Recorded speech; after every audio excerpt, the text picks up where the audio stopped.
द्वार पर आज कोई और नहीं, भगवान का मित्र खड़ा हुआ है संदेह भरी आंखों से। सुदामा जी आसपास पूछते हैं कि भाई ये द्वारिकाधीश कब दर्शन देते हैं? उन्होंने कहा इस पंक्ति में खड़े हो जाओ, भगवान जब दर्शन देने आएंगे सब अपने आप तृप्त हो जाएंगे, प्रफुल्लित हो जाएंगे, जयकारा लगाने लगेंगे, आपको पता चल जाएगा। घबराओ मत बाबा, यहाँ पर भगवान जब आएंगे दर्शन देने तो सबके झोली भर जाएंगे, कोई खाली हाथ नहीं जाएगा। उन्हें लगा कुछ भिक्षा लेने के लिए आया है। अब जब अपनी हालत को देखा और सोचा जब यहाँ का द्वारपाल ही मेरे विषय में ये सोच रहा है तो मेरा मित्र न जाने क्या सोचेगा। आज तो इतना बड़ा द्वारिका जहाँ के कृषक भी ऐसे हीरे मोती जवाहरात और अचकन के कुर्ते पहन के घूम रहे, महाराज हम फटी धोती लपटी बिना पादुका के, हमें कहाँ वो पहचानेगा? और अगर पहचान भी लेगा तो हमारे लिए सम्माननीय नहीं है कि आज मेरा मित्र तो द्वारिकाधीश बन गया और मैं वहीं का वहीं रहा। ऐसे विचार आने लगे और प्रतीक्षा करते करते सोचा चलो ऐसा करते हैं, इस द्वारपाल को कह देते हैं सारी बात और उसके बाद यहाँ से प्रस्थान कर जाएंगे। कम से कम यह तो नहीं रहेगा कि हमने यहाँ आकर उन्हें सूचना तक नहीं दी। बोले भक्तवत्सल भगवान की। और महाराज यहाँ द्वारपाल से वह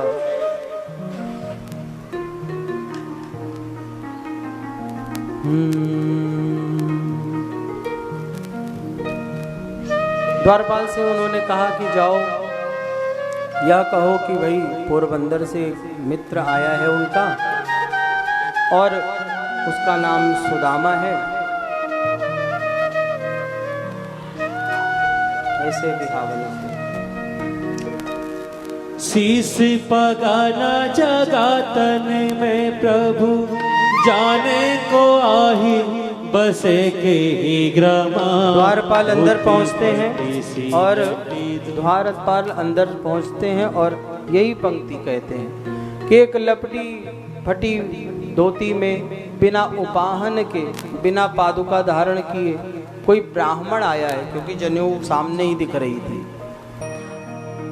ये 3 अक्षर जैसे ही सुना भगवान ने कि आपका धाम ढूंढ रहा है, आपका नाम पूछ रहा है और आपको अपना मित्र बताते हुए कह रहा है मेरा नाम सुदामा। महाराज ऐसे बिहावन से हो गए भगवान और आगे कहते हैं ऐसे बेहाली बिबाइन सौ पग कंटक जाल लगे पुनि जो है। आए महादुख पायो सखा तुम, आए इतना किते दिन खोए। आए महादुख पायो सखा तुम, आए इतना किते दिन खोए। भगवान अपने सिंहासन से तत्काल उठे, पीतांबर गिर पड़ा। रुक्मणी जी थाली लेकर खड़ी थी और उनसे टकरा के आगे भगने लगे। इतनी जोर से दौड़े कि मध्य में एक द्वारपाल खड़ा हुआ था जो सूचना देने के लिए, उससे भी टकराते हैं।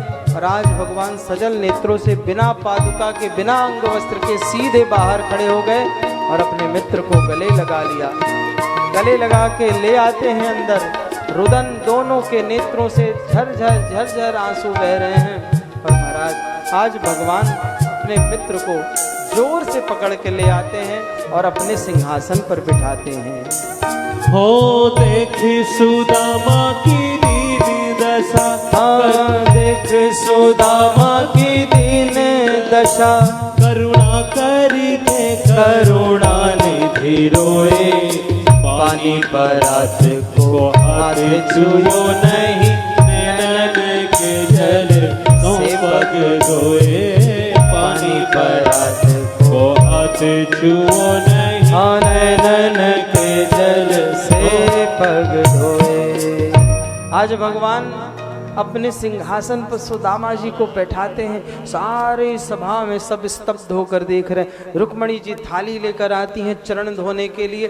भगवान उस थाली को देखते ही नहीं और एक खाली थाली, उस पर भगवान ने अपने पैरों पर सुदामा जी के चरण रखे हैं और थाली में भगवान के चरण, भगवान ने चरण रखे हैं सुदामा जी के, और इतना रोए, इतना रोए, इतना रोए कि किसी जल की आवश्यकता ही नहीं पड़ी। पानी परात को हाथ छुयो नहीं, नैनन के जल से पग धोए। अपने अश्रु से ही उनके चरण धुल देते हैं। कांटा लगा हुआ है, कांटे को निकाला तो उसके नीचे खून नहीं निकला, एक और कांटा, और जब महाराज उस कांटे को निकाला है तो रक्त धार निकलने लगा। आज भगवान ने अपने पीतांबर से उस रक्त को पोंछा और पानी परात को हाथ छुयो नहीं, नैनन के जल सो पग धोए। सभी जयकारा लगाने लगे और सबके सब पूरी सभा में खड़े होकर सबको संबोधित करते हैं कि ये मेरा मित्र सुदामा है, हम दोनों साथ में अध्ययन किए हुए हैं, और पूरे टिमटिम घोष के साथ अपने मित्र को गले लगाकर अपने सिंहासन पर बैठाते हैं। ये होते हैं मित्र महाराज। ये नहीं कि बड़ा बन जाए तो अपने मित्र को ही भूल जाए, फोन भी करे तो अटेंड न करे फोन, ऐसे भी मित्र होते हैं। इसलिए भगवान से प्रेरणा लेनी चाहिए मित्रता की। इस प्रकार भगवान ने तृप्त किया है सुदामा जी को, और पोटली से चावल मांगा और एक बार खाया, 2 बार खाया, 2 लोक प्रदान कर दिए। अपने रथ पर ही आरूढ़ करके उन्हें पोरबंदर भेजते हैं, और आज अपने ही घर को सुदामा जी नहीं पहचान पाए। और इस प्रकार महाराज सुशीला देवी आज लक्ष्मी की तरह लग रही हैं। घर में उन्होंने लक्ष्मी नारायण की एक सुंदर सी प्रतिमा रख रखी, उसी की पूजन करने लगे। अपने घर का ही पता पूछ के पहुंचते हैं। बोलिए कृष्ण सुदामा की जय हो।